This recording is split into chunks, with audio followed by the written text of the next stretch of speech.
Bienvenue dans cette nouvelle vidéo. Aujourd'hui, je vais continuer à te parler des impôts et je vais finaliser cette vidéo en te parlant déjà de comment est-ce que tu peux déclarer l'argent que tu donnes à ta famille et comment est-ce que tu peux faire gain de ça pour pouvoir retrouver ton argent. Parce que je pense qu'il est important de pouvoir utiliser cette astuce pour pouvoir récupérer davantage d'argent du Finance Arm ou de l'Office des fiscs. Dans les précédentes vidéos, j'ai déjà montré comment tu peux effectivement déclarer tes impôts avec l'application Viso qui coûte pratiquement 30 € et qui te permettra de comprendre comment ça se passe et tu pourras t'améliorer avec le temps. Dans la seconde vidéo qui précédait celle-ci, je t'ai montré à quoi t'attendre lorsque tu as du cash flow. Généralement, on parle toujours de cash flow dans l'immobilier, mais cela aussi implique le fait que tu puisses perdre un peu d'argent ou du moins que tu reçois moins d'argent. Et si ton cash flow est plus, ton cash flow est grand, plus tu devras payer davantage. Donc, cette notion de cash flow, je voulais juste te faire comprendre que en termes d'impôts, ça voudrait forcément dire que tu devras payer un peu plus. Et il pourrait arriver que tu aies même à donner encore un peu plus d'argent. Tout dépend des cas. Alors, pour revenir dans le vif du sujet qui est de savoir comment retrouver plus d'argent ou comment recevoir plus d'argent des impôts. Alors, si toi jusqu'à présent tu n'utilises pas l'astuce selon laquelle tu donnes ou tu montres que tu as donné de l'argent à ta famille ou à tes parents directement, alors je te prie de l'utiliser afin de recevoir un peu plus d'impôts à la fin. C'est-à-dire de retrouver ton argent, de te faire rembourser ton argent. Tu pourras utiliser des astuces, mais toujours est-il qu'il est important d'avoir des preuves pour cela, pour étayer ton cas. Donc, ici, on va passer à mon écran. Je vais te montrer comment tu pourras les déclarer, les fiches ou les éléments ou les papiers dont tu auras besoin, pour pouvoir les déclarer et comment les faire valoir véritablement. Parce que généralement, les gens envoient des sommes astronomiques aux parents, mais n'arrivent pas à les déclarer tout simplement parce qu'il manque d'astuces. Il y a des astuces que tu dois respecter pour pouvoir les déclarer dans la totalité. Et dans cette vidéo, je vais te montrer quels sont les secrets qui s'y cachent et comment tu peux faire pour retrouver ton argent. Parce que je pense que c'est le plus important, retrouver son argent et être remboursé. Alors, en passant, si c'est la première vidéo de moi, sache que sur cette chaîne, nous parlons de finances et d'astuces qui vont dans le sens de l'immobilier, du e-commerce et aussi de la bourse. Alors, si c'est ta première vidéo de moi, je te prie déjà de t'abonner et de t'inscrire et aussi activer la cloche de notification pour pouvoir recevoir de nouvelles vidéos lorsqu'elles sortiront. Alors là maintenant, reste jusqu'à la fin pour pouvoir bénéficier de ces astuces et de pouvoir au minimum récupérer pratiquement 3000 € en termes d'impôts. Alors, suis ces différentes vidéos, suis les différentes vidéos que j'ai déjà pu mettre en ligne et tu pourras prendre conscience de tout l'argent que tu perds lorsque tu ne fais pas attention à certains éléments. Alors, reste jusqu'à la fin. On se voit sur mon écran.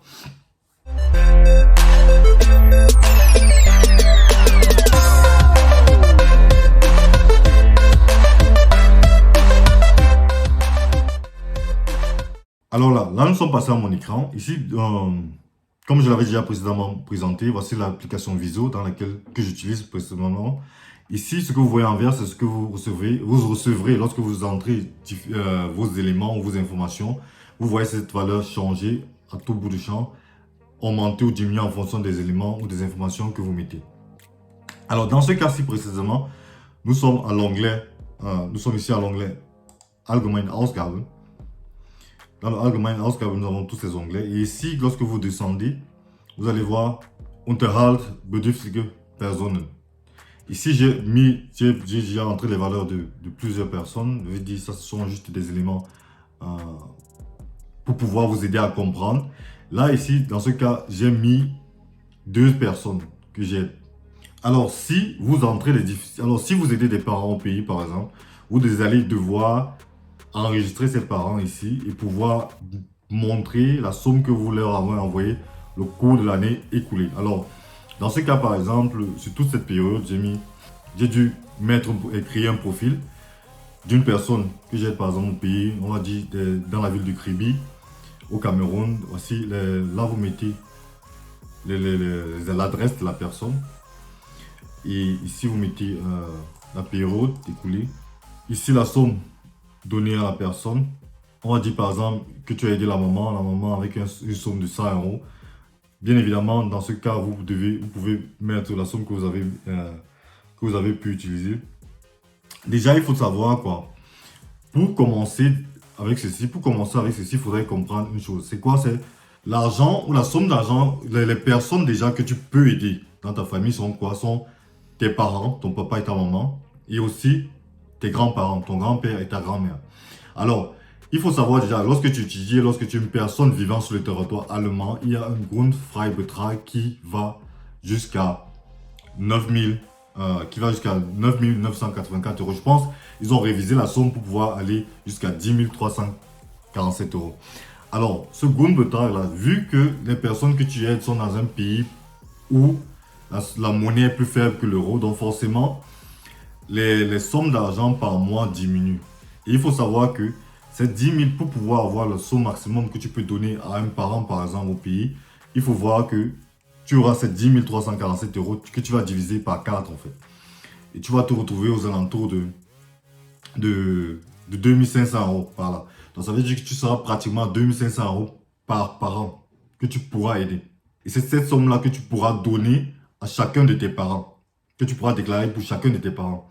De la même façon, ce Grundfreibetrag, si tu es étudiant et que tu travailles, pendant tes études, tu travailles et que tu dépenses seulement, et que tu gagnes seulement pratiquement 10 000 euros, alors il n'y a aucun impôt que tu as payé. Tu ne devras pas payer d'impôt. Ça, c'est d'un. De deux. Et maintenant, si tu prends une personne en charge, ici, si par exemple tu prends ton petit frère en charge, ta petite soeur en charge, alors de la même façon, tu peux déclarer cette somme par rapport à ton frère ou ta soeur ou ton cousin, par rapport à la personne que tu prends en charge. Mais seulement, si tu déclares cette somme, si tu déclares toutes ces sommes, c'est 10 000 euros, alors cette somme sera ajoutée à ce qu'il aura travaillé et ça peut ne pas être bénéfique. Donc, dans ce cas, véritablement, discuter avec la personne qu'on prend en charge, si c'est une fille qui ne travaille pas beaucoup, d'accord, ou un garçon qui ne travaille pas beaucoup, c'est tant mieux. Alors, tu peux déclarer une certaine somme, tu peux déclarer peut-être 5 000 euros par rapport à ce que la personne aura travaillé aussi. Parce que faut bien se dire que si tu déclares toutes ces sommes, forcément, ça sera ajouté à ce qu'elle a travaillé, à ce que la personne aura gagné au cours de l'année passée et il recevra moins d'impôts s'il déclare. Donc, ça, c'est toujours une astuce que tu peux utiliser, mais déjà discuter avec la personne. Ça, c'était pour juste savoir quel montant maximum tu peux déclarer pour chacun des parents. Alors, on revient ici et on se rend compte que pour une personne, tu dois d'abord créer un profil pour la personne et ensuite, il faudra déclarer l'argent que tu lui as donné. Que tu lui as donné soit bar, que tu lui as envoyé peut-être par MoneyGram. Alors, déjà, pour commencer, si le 2700 c'est la somme que tu dois donner à ton parent, alors de grâce commence en janvier parce que ces 2500 seront divisés par exemple en 12. Et si tu rates ou tu sautes un mois, si tu commences en mai, forcément, ils compteront à partir de mai, c'est-à-dire de mai jusqu'à la fin de l'année, ça fait 7 mois. Ça veut dire tu divises tes 2500 fois 7 et c'est la somme là qui sera reconnue. Donc, si tu veux reconnaître toute la totalité et jouer si tu veux que ça joue en ton avantage, alors tu devras commencer à lui donner l'argent en mai, en janvier précisément. Quitte à lui donner, si tu as des projets au pays, tu lui envoies 2500 euros et puis tu fais remonter, whatever, ça te regarde. L'essentiel, c'est que tu puisses prouver effectivement que tu lui as envoyé cet argent en janvier. C'est le plus important et c'est ce qu'il faut faire. Donc, ici, tu marques la somme, si tu lui as envoyé ça par MoneyGram ou d'une certaine façon. Si c'est clair que si tu descends au pays aussi, tu as cette possibilité. Si tu descends en décembre, tu as cette possibilité de Austallen, c'est 2500 euros. Bah, et aussi de signer un papier qui montre qu'elle a reçu cet argent. Bah, tu lui donnes, tu ne le donnes pas, elle a reçu, elle n'a pas reçu. Ça, c'est une autre affaire. Mais toujours est-il que les preuves de cela doivent être là, lorsque tu déclares. Donc, là, par exemple, tu mets le montant effectivement que tu lui as donné et c'est tout. Et je pense là, par exemple, tu devras effectivement créer un profil pour la personne et je pense que c'est tout. De la même façon, si tu as aidé par exemple un frère ou un cousin ici, tu devras mettre l'adresse forcément de la personne. Tu dois mettre la durée de l'année, tu devras mettre le montant. Donc, ici, c'est pratiquement tout. Bon, maintenant, il y a une autre règle qui vient en jeu. Ça veut dire quoi? Ça veut dire que si par exemple tu veux déclarer les 10 000 euros en question et que ici tu prends une personne en charge et que tu veux aussi déclarer en plus de cela pour cette personne qui est déjà ici. Ce qui vient maintenant en jeu, c'est quoi? C'est ce qu'on appelle le upfront grant. C'est-à-dire, lorsque tu as ici dans l'application, l'avantage que cette application te donne aussi, c'est qu'il y a des vidéos que tu peux regarder, qui te permettent de comprendre effectivement de quoi il est question. Et ce dont je parle maintenant, c'est quoi? C'est ce upfront grant. C'est quoi?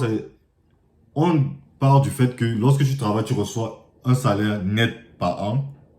Et de ce salaire net, tu enlèves de l'argent pour aider la famille. Mais toujours est-il qu'en fonction de ton état civil, c'est-à-dire marié, célibataire ou, pas, ou avec des enfants, sans enfants, on part du fait que tu as un certain minimum d'argent que tu as besoin pour pouvoir survivre. Donc, même si tu déclares que tu as dépensé peut-être 20 000 euros, égale la somme que tu déclares pour avoir dépensé sur des proches ou sur de la famille, en fonction de ce que tu reçois net, il y a une somme que tu ne devras pas dépasser. Et c'est ça ce qu'on appelle le upfront grant. Donc, on a bien marqué ici peut-être 10 000 euros et puis tu peux déclarer les 10 000 euros en question. Toujours est-il qu'en fonction de ce que tu vas gagner aussi par an, on devra voir calculer ce upfront grant. Si ce upfront grant est plus bas que ce que tu as déjà eu à dépenser, que tu montres que tu as dépensé pour la famille ou pour tes proches, alors il ne sera pas tenu en compte. Parce qu'on parle du fait qu'il y a un minimum d'argent dont tu as besoin pour pouvoir vivre.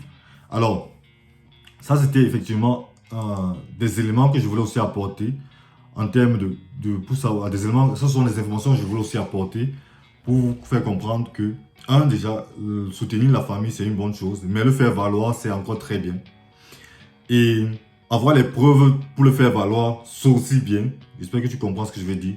Avoir les preuves pour le faire valoir, c'est aussi bien. Surtout quand tu connais, tu comprends comment ça se passe. Donc, c'est-à-dire, déjà, donner de l'argent à partir de janvier. Lorsque tu retires ton argent de la banque, et au moment où tu donnes, ou tu déclares avoir donné barre à la personne, il faudrait que moins de 14 jours se passent. Parce qu'après, c'est pas compté.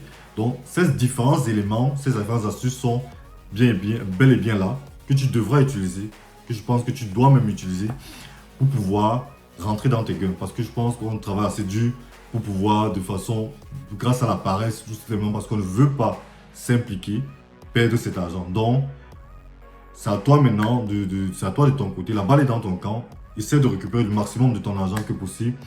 Et si cette vidéo n'est pas complète, j'ai fait plusieurs vidéos qui vont dans ce sens, qui pourront t'édifier et qui pourront t'aider à comprendre comment est-ce que le système des impôts se passe.